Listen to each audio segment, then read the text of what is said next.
is John Brown's raid at Harper's Ferry, Virginia. And it was in October of 1859 when abolitionist John Brown made his second tragic contribution to the issue of slavery in the United States. Now remember, an abolitionist is someone that is for or against slavery. Against, very much against, okay? So here's what he does. He gathers up a group of 18 followers. So including himself, he's got 19 men. He puts together this group of 18 followers, including 5 of his own sons. Okay? So in October of 1859, John Brown gathers together a group of 18 followers, including 5 of his sons. And he puts together a 4-part strategy to try to deal with this issue of slavery. So he gathers up those 18 followers, including 5 of his sons, and he puts together a 4-part strategy to try to deal with this issue of slavery. Part 1. He and his men are going to seize the federal arsenal at Harper's Ferry, Virginia. John Brown and his men are going to seize the federal arsenal at Harper's Ferry, Virginia. Anybody know what a federal arsenal is? Anybody know what an arsenal is? My wife claims I have a bit of an arsenal in my basement. Guns and ammunition and weapons, etc. Well, the federal arsenal at Harper's Ferry, Virginia was obviously owned by the federal government, and it was the largest arsenal in the United States at the time. Okay? It contained some 20,000 rifles and muskets and pistols, lots of ammunition, etc. So it was the largest federal arsenal in the United States. Matter of fact, the amount of weaponry in that arsenal would be worth about $7 million in today's money. So it's a pretty big arsenal. And John Brown, part 1 of his 4-part strategy is he's going to seize that arsenal. He's going to take control of that arsenal at Harper's Ferry, Virginia. The second part, or second phase of his strategy, is he was going to arm all of the blacks that he thought would come to his side. Okay? He was going to arm all of the slaves that he believed would flock to his side. As soon as he took the arsenal, what do you think all the slaves in the South were going to do? Run to his side. Okay? He's supporting him. He's an abolitionist. He's got this vision. They're all going to run to his side. And when they get there, what's he going to do? Arm them. Phase 3 is he was going to take all of these black slaves, after he armed them, up into the mountains of Virginia and start a black government.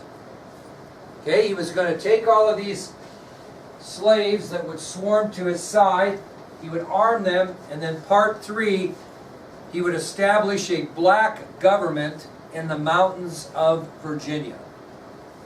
Start his own black state, so to speak, in the mountains of Virginia.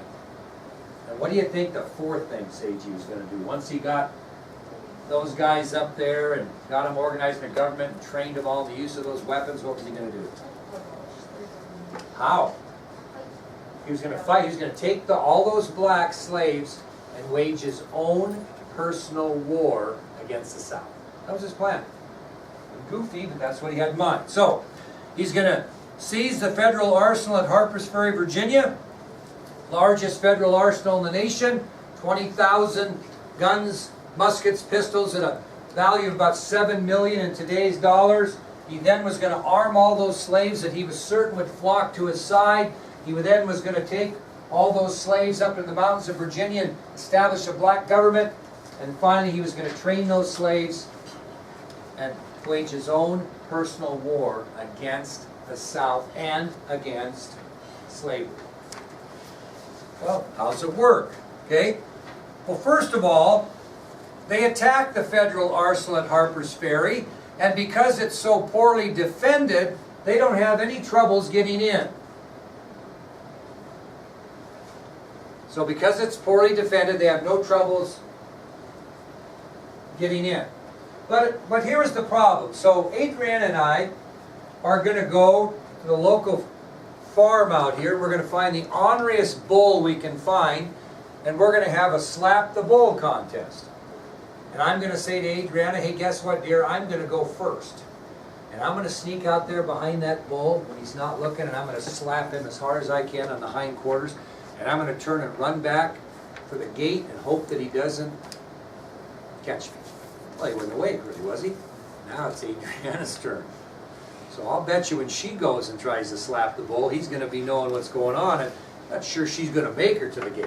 Point being, it was easy to get in the arsenal. It's going to be very difficult to get out.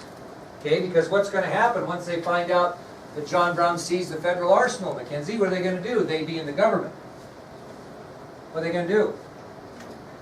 With using what? Well, what are they going to use? What are they going to send to get him out of there? Right, because send the military. So as soon as the word gets out that John Brown has seized this federal arsenal, the United States Marines are sent in, and guess who they're led by? Colonel Robert E. Lee, who will later become a very famous Confederate general. So Colonel Robert E. Lee leads a group of Marines to Harper's Ferry, Virginia, and they surrender and trap John Brown and his 18 followers in the arsenal. And they have a 2-day battle, 2-day fight. And finally, John Brown has to surrender.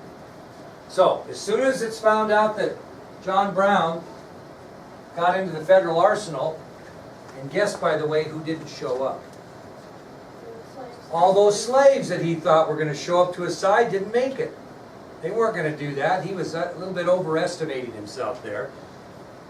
So the Marines and Colonel Robert E. Lee show up, and they engage John Brown and his 18 followers for 2 days, and finally John Brown has no choice but to surrender.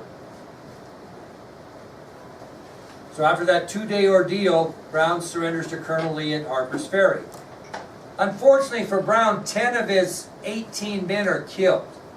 10 of his 18 men are killed.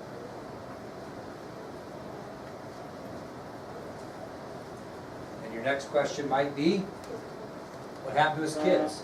All 5 killed.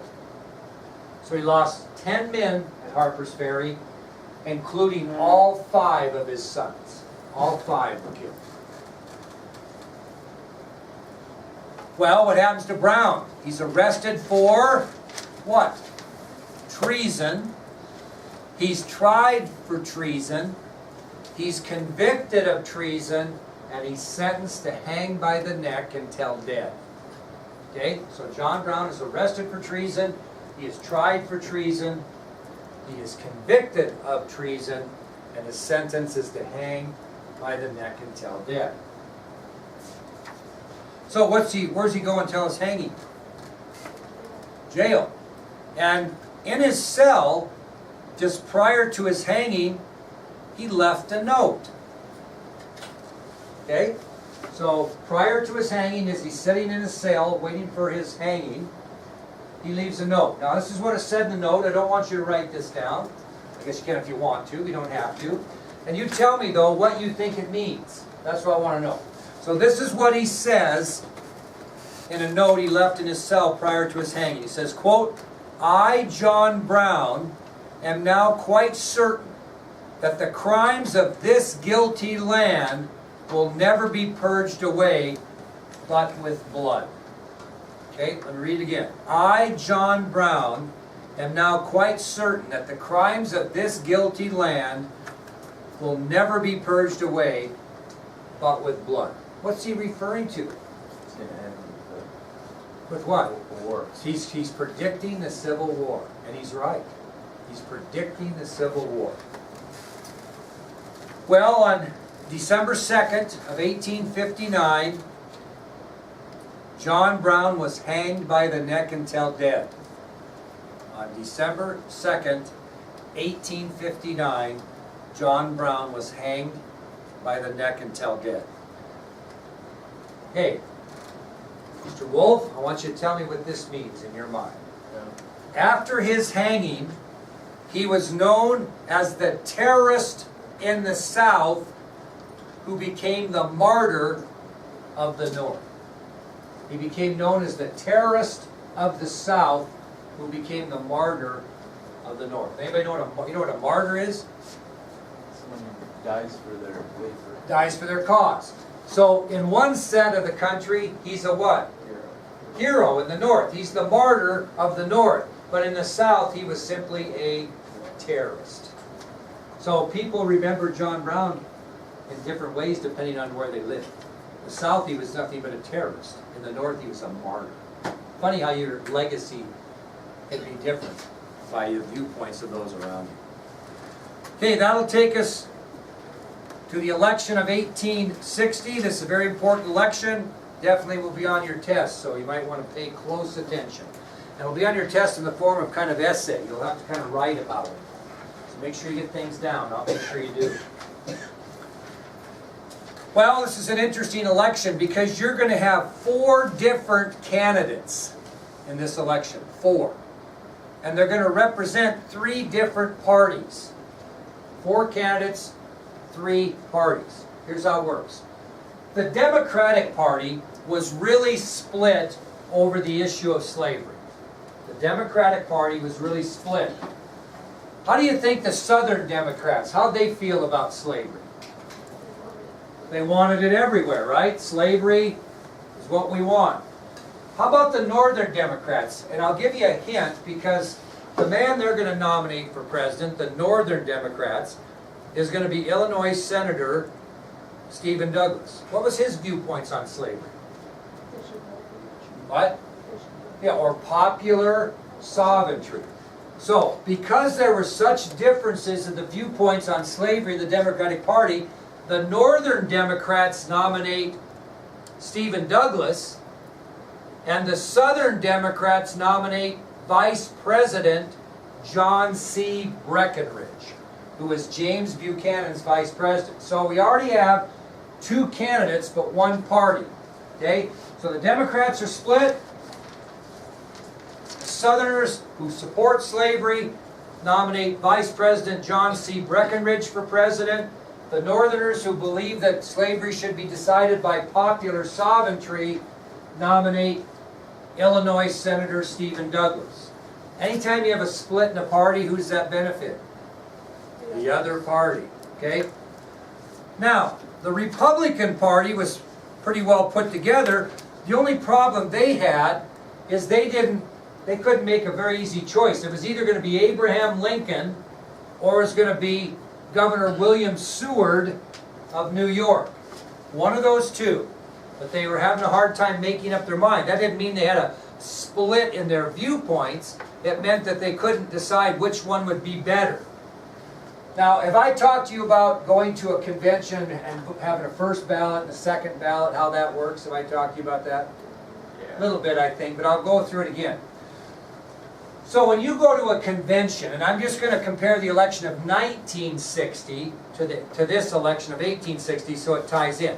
In 1960, the 2 front-runners for the Democratic nomination for president were John Kennedy and Lyndon Johnson. And they were 2 having a hard time deciding. And Adlai Stevenson was another guy that was in the mix, okay? And so what happens when you go to a convention, each state has a certain number of voting delegates based on population, okay? And so what happens is when you finally have your roll call vote, they start with the first state in the alphabet and go all the way down to the last state. Here's an example. So let's say that Daniel and Carter are running for the nomination. I'm the representative from Alabama, and I'd say, Alabama, home of the 2018 national champion Crimson Tide football team, give their 37 delegate votes to the next president of the United States, Daniel Wyrick. So he gets those 37 votes. Then they go to the next one. Arkansas gives its delegate votes 28 to Carter Dunham. And you go all the way down the alphabet like that. You can even split them, like a state could give 15 to you, and 12 to you, because each delegate gets to vote however they want. Well, in the election of 1960, you needed 761 delegate votes to get 2/3 majority. Okay? And what happens if we go all the way through the states by alphabet and nobody gets 2/3 majority? What happens? They vote again, and all the votes go off the board and people change their mind. Okay? So in the election of 1960, they go down the roll call vote, and finally John Kennedy gets enough delegate votes to get the 761. Guess what state gave him those votes? Wyoming. Now, if Wyoming doesn't vote for him, they do a second one, and historians will say probably John Kennedy would have not maybe won on a second ballot, which would have changed history forever, really, when you think about it. So you kind of understand the process. Okay, so let's go back to 1860.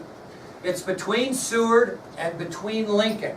On the first ballot, when everybody votes, Seward wins. But he doesn't have what? 2/3 majority. Okay? So they start over and they go to a second ballot. So again, on the first ballot, William Seward wins. He has more delegate votes than Lincoln, but he doesn't have 2/3 majority. So they go to a second ballot. On the second ballot, the two guys are about even, which tells you again that no one has 2/3 majority. So it goes to a third ballot.